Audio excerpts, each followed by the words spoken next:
Good afternoon student. Memorandum of association पार्षद सीमा नियम में अब हम टॉपिक करेंगे रजिस्टर्ड ऑफिस। ठीक है, सेकंड जो हमारा टॉपिक है इसमें कंटेंट है मेमोरेंडम ऑफ एसोसिएशन में पार्षद सीमा नियम में। ठीक है, तो सेकंड कौन सा, फर्स्ट हम कर चुके हैं नेम क्लोज की कंपनी का नाम होना चाहिए।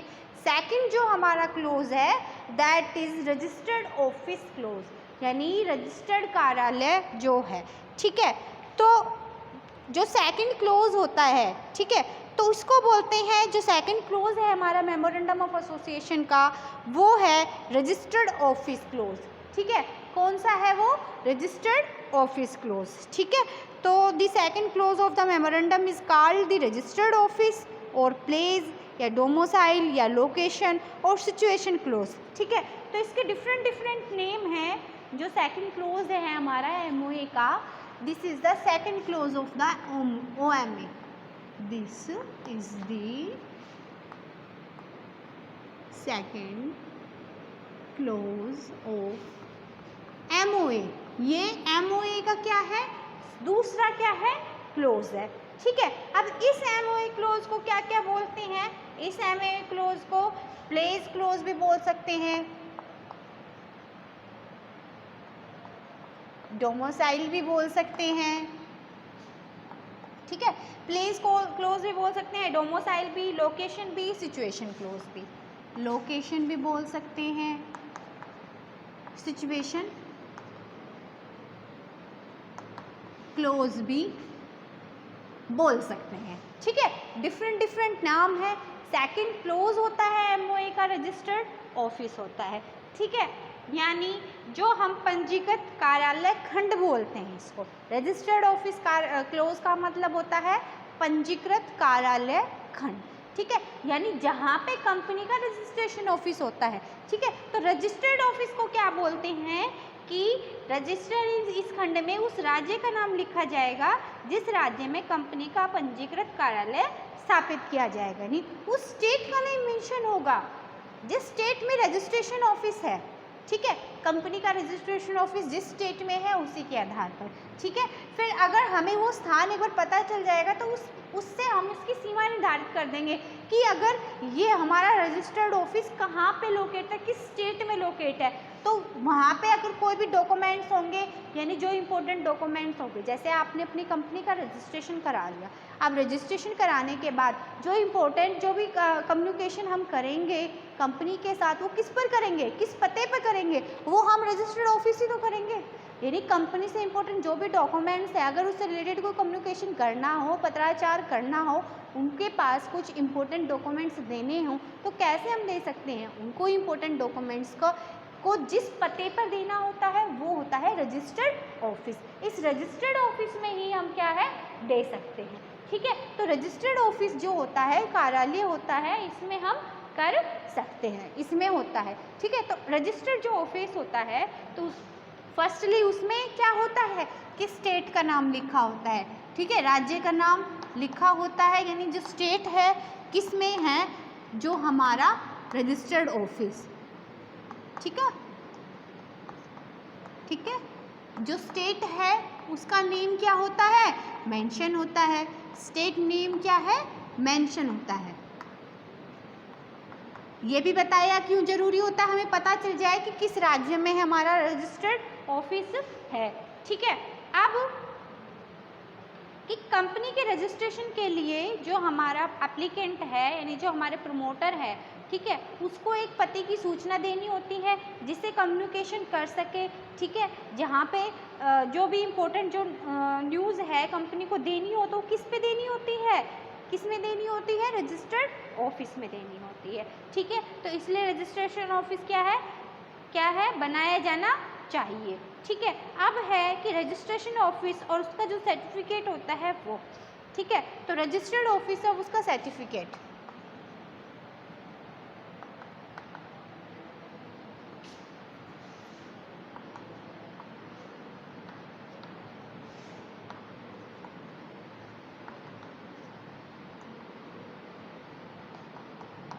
ठीक है, यानी रजिस्टर्ड कार्यालय और उसका प्रमाणन, तो रजिस्टर्ड ऑफिस और उसका जो सर्टिफिकेट होता है, तो इसके लिए हमें क्या होना चाहिए कि जब कंपनी है वो इनकॉर्पोरेटेड हो जाती है तो 15वें दिन से ही उसको क्या है अपना एक, अगर कंपनी है उसका रजिस्ट्रेशन हो चुका है तो 15वें दिन से विद इन 15 डेज उसको अपना रजिस्ट्रेशन ऑफिस बताना होगा, वहाँ से उसका काम शुरू हो जाता है जब कंपनी का समावेलन हो जाए, व्हेन कंपनी इज इनकॉर्पोरेटेड। ठीक है, व्हेन कंपनी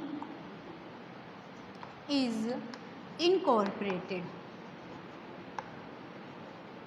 तो जब कंपनी का समावेलन हो जाता है तो 15वें दिन से क्या है वो अपना काम करना क्या है शुरू कर देती है, कंपनी क्या है अपना काम करना शुरू कर देती है। ठीक है, यानी एक पंजीकृत कार्यालय होगा जिसमें जो इम्पोर्टेंट जो भी हमें नोटिस भेजने हैं, कम्युनिकेशन करनी है तो हम उस पते पर भेज देंगे। ठीक है, और इसमें एक बात और है कि जो कंपनी है वो क्या है कि अपने जो रजिस्ट्रेशन के 30 दिनों के अंदर मैक्सिमम क्या है 15वें दिन से तो काम करना शुरू हो ही जाएगा, बट मैक्सिमम है with in 30 days, with in 30 days, यानी 30 दिनों के अंदर अंदर अपना एक रजिस्ट्रेशन ऑफिस यानी उनको तैयार करना जरूरी होता है जहाँ पर उसके पास इंपॉर्टेंट नोटिस वगैरह भेज दे। अगर कंपनी ऐसा नहीं करती है तो कंपनी पर क्या है जुर्माना लगता है 1000 रुपये प्रतिदिन के हिसाब से, 1000 रुपये पर डे, या 1 लाख रुपीज़ तक, 1 लाख रुपए तक का,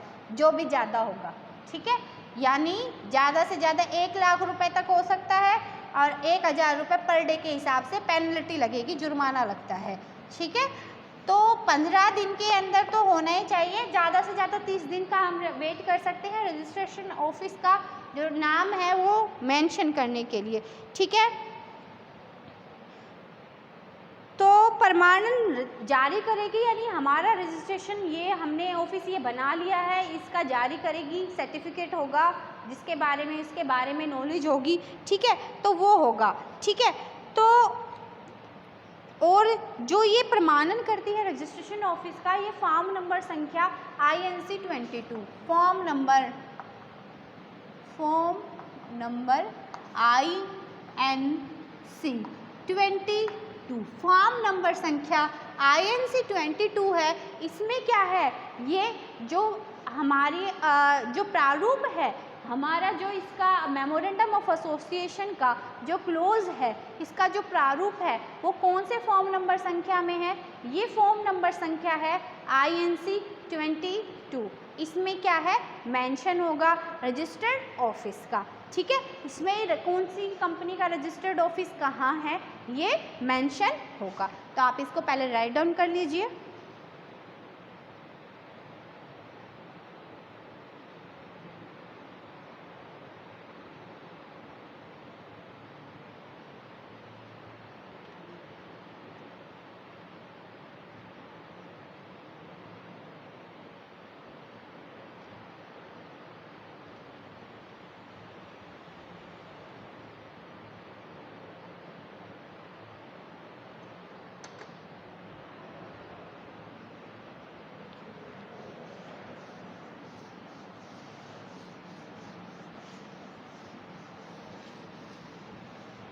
अब आपको ये तो बता दिया कि जो कंपनी का रजिस्ट्रेशन ऑफिस है, कि जो हम कंपनी का रजिस्ट्रेशन ऑफिस से उस स्टेट के बारे में पता चलता है जिस स्टेट में कंपनी क्या है लोकेटेड है। ठीक है, अब हम करेंगे कि कंपनी का जो रजिस्ट्रेशन ऑफिस है ये क्यों जरूरी है, यानी पंजीकृत कार्यालय की उपादेयता। ठीक है, क्या रीज़न है कि कंपनी का रजिस्ट्रेशन ऑफिस होना चाहिए। ठीक है, every company must have registered office for the following reason. ठीक है, तो रजिस्ट्रेशन होने के यानी कार्यालय के होने के क्या रीज़न है, क्या कारण है कि क्यों कार्यालय होना चाहिए। ठीक है, यानी कार्यालय जो हमारा रजिस्ट्रेशन है उसके क्या रीज़न है, यानी कंपनी का रजिस्ट्रेशन जो हम एस्टेब्लिश करते हैं रजिस्ट्रेशन ऑफिस होता है, क्या रीज़न है। ठीक है, तो every company must have its registered office for the following reasons. वो रीजन्स कौन से हैं, ठीक है, यानी पंजीकृत कार्यालय की उपादेयता। ठीक है, यानी पंजीकृत कार्यालय की उपादेयता भी बोल सकते हैं, रीज़न बोल सकते हैं रजिस्ट्रेशन ऑफिस के फॉर्म होने के। पंजीकृत कार्यालय की उपादेयता, यानी reason for company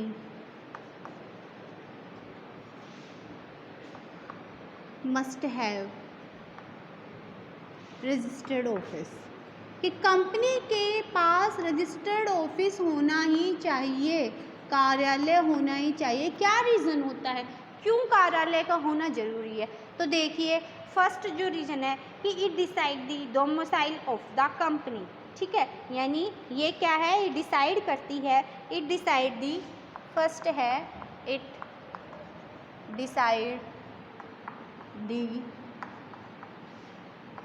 domicile of the company, company के डोमिसाइल को क्या है, ये डिसाइड करती है, ठीक है, यानी कंपनी का जो आधार पर कंपनी का निवास स्थान का आधार निर्धारण क्या है, होता है, इसके आधार पर कंपनी के निवास स्थान का निर्धारण होता है कि डोमिसाइल ऑफ द कंपनी, ठीक है, यानी ये पता चलता है कि कंपनी का डोमिसाइल क्या है, कंपनी का निवास स्थान क्या है, उस चीज़ का निर्धारण होता है किस बेस पे, रजिस्टर्ड ऑफिस से, कि कंपनी का निवास स्थान कौन सा है। It provide the official place to which, ठीक है, अब नेक्स्ट है इसमें इट प्रोवाइड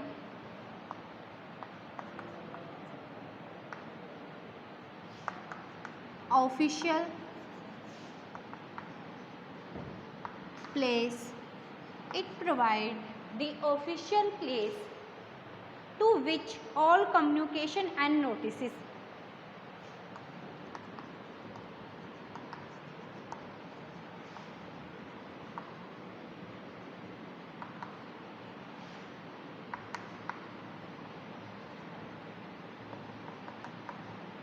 ठीक है, to which all communication and notices may be lawfully addressed,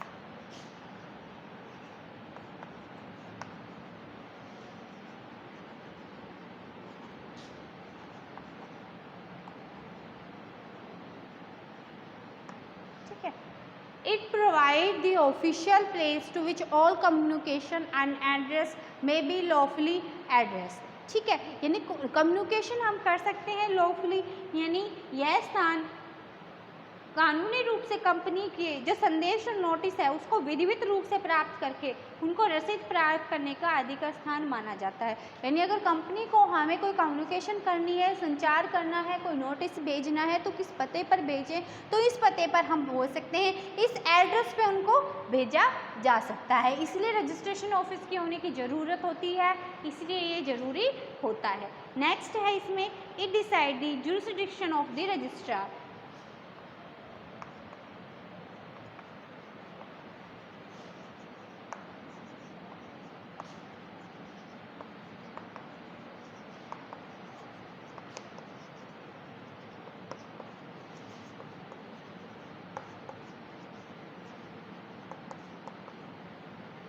ठीक है, it decide the jurisdiction of the registrar, यानी जो ये रजिस्ट्रार है, ठीक है, उसके क्षेत्र अधिकार को निर्धारित करता है।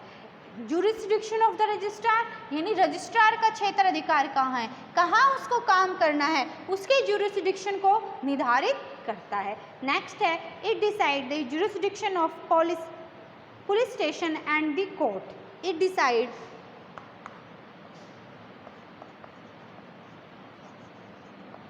दी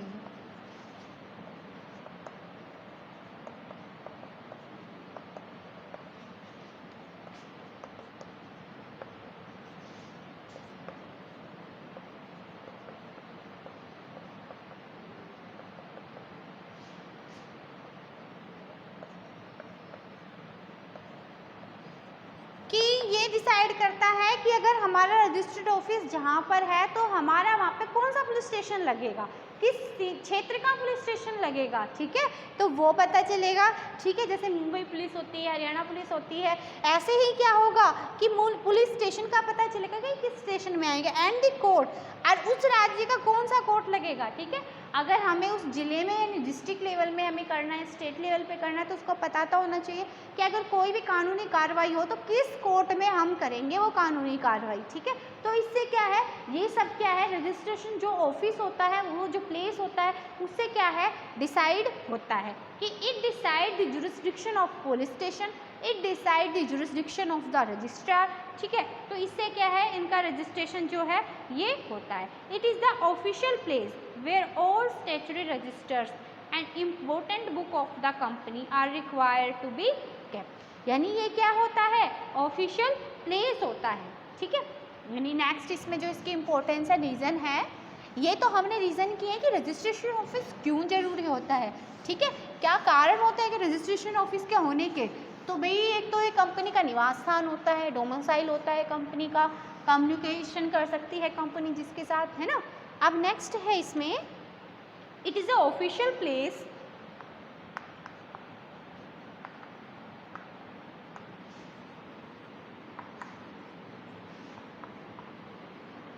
वेयर, क्या है, ये एक ऑफिशियल प्लेस होता है, it is a official place where all statutory registers and important books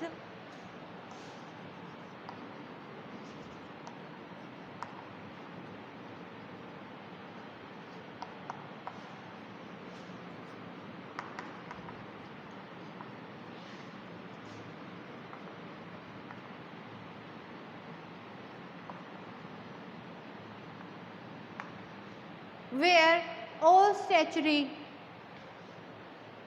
registers and statutory books, ठीक है, कि जो स्टैच्यूटरी बुक्स है, रजिस्टर है हमारे स्टैच्यूटरी रजिस्टर, और इम्पोर्टेंट बुक्स भी बोल सकते हैं, of the company are required to be kept, of the company, किसकी, कंपनी की,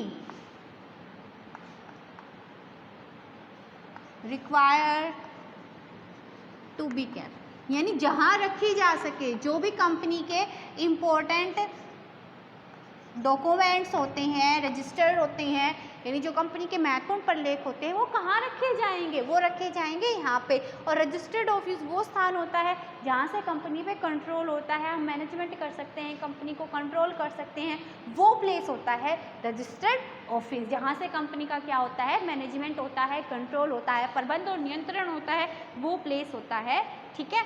अब ये तो हमने कर दिया कि भाई क्या रीज़न थे, ठीक है। अब कि जो एड्रेस है रजिस्टर्ड ऑफिस का, वो the address of the registered office is also required to be painted, ठीक है। अब जो रजिस्टर्ड ऑफिस है कंपनी का, उसको या तो पेंट किया जाना चाहिए, या वो जो नाम है यानी जहाँ पे है वो उसका रजिस्ट्रेशन ऑफिस, उसके ऊपर बाहर कंपनी का नाम, रजिस्टर्ड ऑफिस का जो स्थान है वो या तो क्या होना चाहिए, पेंट करा दो उसको, ठीक है, या तो उस पर पेंट किया होना चाहिए, ठीक है, या तो फर्स्टली क्या है, पेंट किया होना चाहिए, यानी जो अपने कार्यालय है, कार्यालय के पते हैं, उसको कार्यालय कारोबार के स्थान के बाहर एक अच्छी भाषा में, सुषुप्त में, क्लैरिटी में या तो पेंट करा देना चाहिए, ठीक है, या ताकेगी उसको या चिपका देना चाहिए उसके नाम को, ठीक है। तो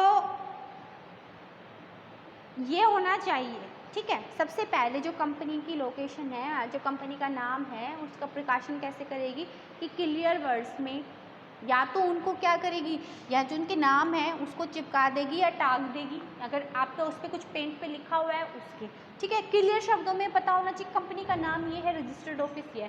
कंपनी की अगर कोई सील है तो सील को भी रखी जाएगी वहाँ पे, ठीक है। फर्स्ट क्या है, नाम रखेगी, जो है कंपनी का रजिस्ट्रेशन ऑफिस कहाँ स्थान है उसके बारे में लिखेगी क्लियर शब्दों में। थर्ड इज, अगर कंपनी की कोई सील है तो उसको भी निर्धारित किया जाएगा, ठीक है। ये सब रजिस्टर्ड ऑफिस को हम कैसे क्या है प्रकाशित कर सकते हैं, पब्लिश कर सकते हैं, उसका है कि जो कार्यालय होता है, रजिस्टर्ड ऑफिस होता है, उसके बाहर ये लगा होगा, ठीक है, जिससे हमें पता चल जाएगी कि किस कंपनी का रजिस्टर्ड ऑफिस है, ठीक है। और जो ये company, it is also required to be mention on every business letter, ठीक है, यानी एवरी ऑफिस और प्लेस ऑफ बिजनेस, यानी हर एक ऑफिस और जो प्लेस ऑफ बिजनेस है यानी जहाँ से हम बिजनेस करते हैं उसके बाहर ये लिखा होना चाहिए। जो भी आप बिजनेस कर रहे हैं कंपनी का, अगर कहीं और भी बिजनेस है तो कंपनी का नाम, कंपनी का रजिस्ट्रेशन ऑफिस होना चाहिए। देखिए अगर कंपनी का रजिस्टर्ड जो ऑफिस है वो दिल्ली में है और कंपनी काम कर रही है गुड़गांव में, ठीक है, गुरुग्राम में अगर कर रही है तो गुरुग्राम का जो ऑफिस है उसके बाहर कंपनी का नाम और उसका रजिस्टर्ड ऑफिस ये लिखा होना चाहिए कि कंपनी का नाम ये है और इसका रजिस्ट्रेशन ऑफिस ये है। यानी हेड ऑफ डिपार्टमेंट, यानी हेड ऑफ जो ऑफिस है, हेड ऑफ ऑफिस कि हमारा हेड ऑफ ऑफिस कहाँ है, वो है दिल्ली में, तो उसके बारे में जानकारी होनी चाहिए। रजिस्ट्रेशन ऑफिस यानी रजिस्टर्ड जो ऑफिस होता है, मेन जहाँ से कंट्रोल होता है, उसके बारे में पता होना चाहिए। हेड ऑफ ऑफिस क्या है, हमारा जो कार्यालय है उसका हेड कहाँ से होगा, ठीक है, यानी उसका प्रबंध कहाँ से होगा, इसके बारे में होना चाहिए। ठीक है, तो ये पॉइंट आपको समझ में आया। फिर है कि जो अदर जो हमारे, एक तो ये होना है कि जितने भी कंपनी का स्थान है वहाँ पे ये नाम मेंशन होना चाहिए। जो भी इम्पोर्टेंट डॉक्यूमेंट्स हैं, जो इंस्ट्रूमेंट्स हैं, ठीक है, यानी जो बिजनेस लेटर्स होते हैं, बिल हेड, नेक्शेबल इंस्ट्रूमेंट्स होते हैं, ठीक है, तो उन सभी पर क्या होना चाहिए, जो ऑफिशियल डॉक्यूमेंट्स होते हैं, ठीक है, कंपनी के कौन कौन से ऑफिशियल डॉक्यूमेंट्स हो सकते हैं कि बिजनेस लेटर है, ठीक है, यानी बिलों के शीर्षक हैं, व्यावसायिक पत्र हैं, ठीक है, और वचन पत्र हैं, विनिमय पत्र हैं, हुंडियाँ हैं, यानी जो नेगोशिएबल इंस्ट्रूमेंट है, इन सभी में क्या होना चाहिए, नाम छपवाना चाहिए। ठीक है, और कंपनी उन सभी प्रलेख को डॉक्यूमेंट पे भी नाम छपवाएगी जो केंद्र सरकार ने निर्धारित किए जाएंगे, यानी जो सेंट्रल गवर्नमेंट ने निर्धारित कर रखे हैं जो जो डॉक्यूमेंट्स उस पर नाम भी छपवाएगी। ठीक है, तो ये नाम के रिलेशन में है कि जो इम्पोर्टेंट डॉक्यूमेंट्स है उस पर होगा। ठीक है, ठीक है, तो इम्पोर्टेंट डॉक्यूमेंट्स हैं उसको भी ये करना होगा। ठीक है, और अगर कंपनी अपने पिछले 2 सालों में, यानी पिछले 2 सालों में अगर अपने नाम में कोई परिवर्तन किया है, उस परिवर्तन के बारे में भी जानकारी देगी। ठीक है, तो ये तो नाम से रिलेटेड था, जो नाम और रजिस्टर्ड ऑफिस को था उसको हम कैसे क्लोज करना है कि जहाँ भी हमारा बिजनेस हम कर रहे हैं जिस प्लेस पे, तो उसका जो रजिस्टर्ड ऑफिस है उसका नाम होना चाहिए। जो भी इंपॉर्टेंट डॉक्यूमेंट्स होते हैं कंपनी के, आप जो भी बनाए उस पर नाम अंकित होना चाहिए, क्लियर शब्दों में होना चाहिए। अगर कंपनी ऐसा करने से कुछ मतलब चूक करती है तो कंपनी पर पेनल्टी होती है 1000 रुपये प्रतिदिन के हिसाब से ज़्यादा 1 लाख रुपए तक। ठीक है, तो ये था आपका रजिस्टर्ड ऑफिस क्लास कि जो हम रजिस्टर्ड ऑफिस है वो कहाँ एस्टेब्लिश कर सकते हैं। ठीक है, और क्या क्या इसकी रिक्वायरमेंट होती है, पहले आप इसको राइट डाउन कर लीजिए।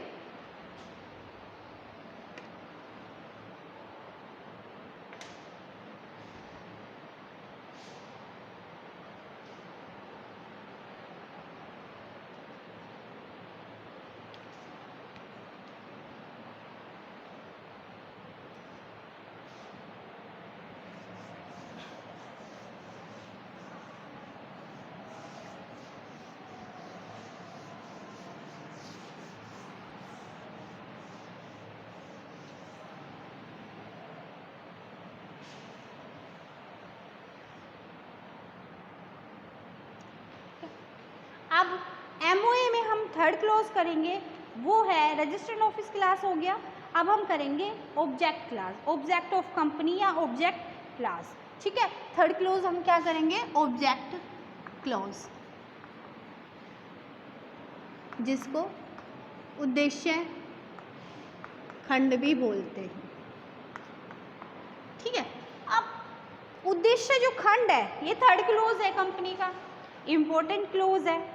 ठीक है, तो the object class in another most important clause of the memorandum. ठीक है, the object of the propose company are set out, यानी जो इम्पोर्टेंट क्लॉज है वो ऑब्जेक्ट क्लॉज है। इस ऑब्जेक्ट क्लॉज से हमें पता चलता है कि कंपनी का उद्देश्य क्या है, कंपनी किस उद्देश्य के लिए स्थापित की गई है।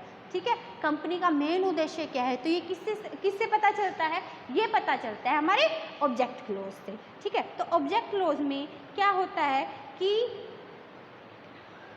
जो मेमोरेंडम ऑफ कंपनी है इसमें ऑब्जेक्ट क्लॉज में क्या क्या फॉलोज होते हैं कि main object to be pursued by the company on its incorporation. ठीक है, यानी फर्स्ट क्या होता है इसमें कि जो मेन ऑब्जेक्ट जिसके लिए कंपनी स्थापित की गई है, मेन ऑब्जेक्ट, ठीक है, जिसके लिए कंपनी का मेन उद्देश्य क्या है, जिसके लिए कंपनी क्या है, इनकॉर्पोरेटेड हुई है, कंपनी का समामेलन हुआ है। ठीक है, तो फर्स्ट इसमें जो होता है मेन ऑब्जेक्ट, यानी जिस बेस पे, on the basis of this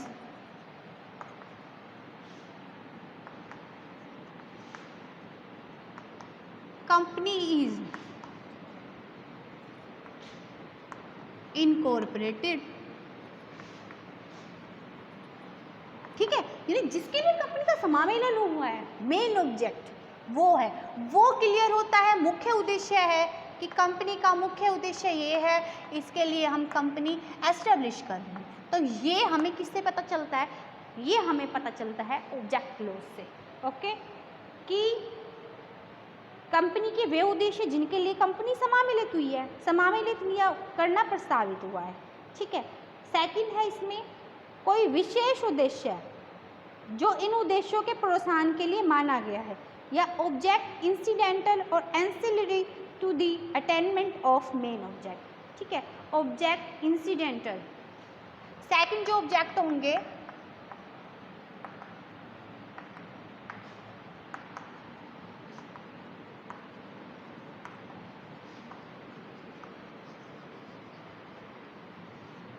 ठीक है, ऑब्जेक्ट इंसिडेंटल और एंसिलरी यानी अन्य सहायक जो उद्देश्य है।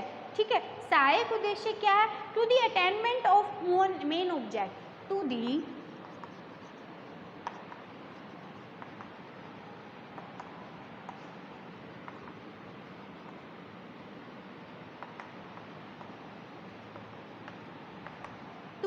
Attainment of main objects. ठीक है, यानी वो उद्देश्य है या इंसिडेंटल या एंसिलरी हम बोल सकते हैं, सहायक उद्देश्य जो मुख्य उद्देश्यों को प्राप्त करने में महत्वपूर्ण क्या है, महत्वपूर्ण होते हैं, वो भी हम क्या है इसमें इंक्लूड करेंगे। तो ऑब्जेक्ट्स इंसिडेंटल हैं या एंसिलरी हैं to the attainment of main object. ठीक है, मेन ऑब्जेक्ट को अटेंड करने में जो इम्पोर्टेंट हैं। ठीक है, तो ये सब चीज़ें क्या होगी, उद्देश्य खंड में होगी। ठीक है, अगर जो भी कि a company can pursue the object state in the object class of the memorandum, any act beyond the object clause is ultra vires the company and therefore void. यानी कंपनी अगर कोई भी ऐसा कार्य करती है, company any act beyond the object of the company, company के द्वारा किया गया कोई भी एक्ट, ठीक है, जो इसके उद्देश्यों से अलग हो, परे हो, उसको बोलेंगे डॉक्ट्राइन ऑफ अल्ट्रा वायरस। ठीक है, यानी कंपनी के अधिकार से बाहर का किया गया कार्य है और वो क्या होता है, वो वैध नहीं माना जाता, अवैध कार्य होता है। यानी कंपनी के जो उद्देश्य है उसकी सीमा में रहते हुए हमने जो काम किया वो काम है, और इसकी सीमा से बाहर अगर कोई काम किया तो वो क्या माना जाएगा, वॉइड माना जाएगा। क्या माना जाएगा, अवैध माना जाएगा, उसको हम क्या मानेंगे, अवैध मानेंगे। ठीक है, उसको बोला जाएगा the doctrine of ultra vires. इसके बारे में मैं आपको बताऊंगी, डॉक्ट्राइन ऑफ अल्ट्रा वायरस होता क्या है, इसके बारे में हम पढ़ेंगे। ठीक है, तो ये था हमारा ऑब्जेक्ट क्लास। ठीक है, और इसमें ध्यान देना चाहिए कि जो ऑब्जेक्ट्स होते हैं कंपनी के, वो क्या होना चाहिए, वो कंपनी के परिवर्तकों का दायित्व होता है। यानी जो कंपनी के प्रमोटर होते हैं उनको बनाने, ये ऑब्जेक्ट बनाने का काम किसका होता है, कंपनी के जो प्रमोटर होते हैं। ठीक है, तो जो ये होना चाहिए कि वो अपनी इच्छा से कैसे भी अधिकार बना सकते हैं, पर जो भी वो ऑब्जेक्ट्स बना रहे हैं वो पब्लिक इंटरेस्ट के अगेंस्ट नहीं होना चाहिए, जनहित के विरुद्ध नहीं होना चाहिए, कंपनी के लिए फ़ायदा हो, उसके जो काम करने वाले सभी पर्सन हो उसको भी क्या होना चाहिए, उसे बेनिफिट्स मिलना चाहिए। तो ऐसे उद्देश्य क्या हैं, उनको निर्धारित किए जाने चाहिए। ठीक है, तो ये थे हमारे ऑब्जेक्ट क्लॉज। ठीक है, तो आप पहले इसको राइट डाउन कर लीजिए। नेक्स्ट जो इसमें हम टॉपिक करेंगे कि कौन कौन सी बातें हमें कंसीडर करनी चाहिए कि हम एवुलेट करते हैं अपने ऑब्जेक्ट्स को। ठीक है, तो इसमें हम एक दो पॉइंट्स आपको मैं बता देती हूँ कि जब हम एवुलेट करते हैं ऑब्जेक्ट्स को, ठीक है, तो सबसे पहले है इसमें कि हमें कौन कौन से फैक्टर कंसीडर करने चाहिए ऑब्जेक्ट्स को। ठीक है, तो फर्स्ट है they should not be against public policy. ठीक है, they should not be against public policy, कि ऑब्जेक्ट क्लास जो पब्लिक पॉलिसी के विरुद्ध नहीं होने चाहिए, जो जनता की जो पॉलिसी होती है उसके विरुद्ध नहीं होने चाहिए, ठीक है। They must be complete and comprehensive,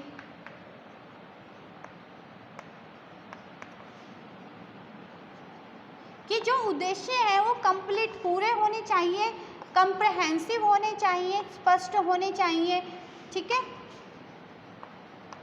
एक तो पब्लिक पॉलिसी के विरुद्ध नहीं होने चाहिए,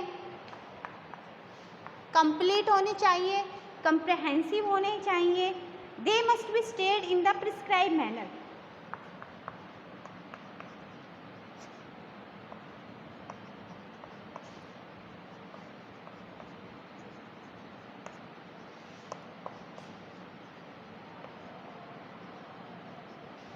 यानी जो पहले से एक मैनर निर्धारित है, प्रारूप जो निर्धारित है उसी में ही होना चाहिए, ठीक है।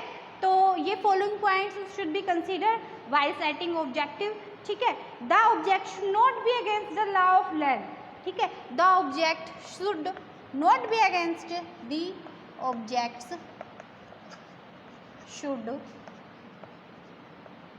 Not be against the law of land, यानी कानून के विरुद्ध में नहीं होने चाहिए, ऐसे उद्देश्य नहीं होनी चाहिए, अनैतिक नहीं होनी चाहिए, ठीक है। They should not be against the provision of the company act. Next है इसमें, they should not be against the provision of the company act, ये कानून के विरुद्ध नहीं होना चाहिए, पब्लिक पॉलिसी के विरुद्ध नहीं होना चाहिए, they should not be against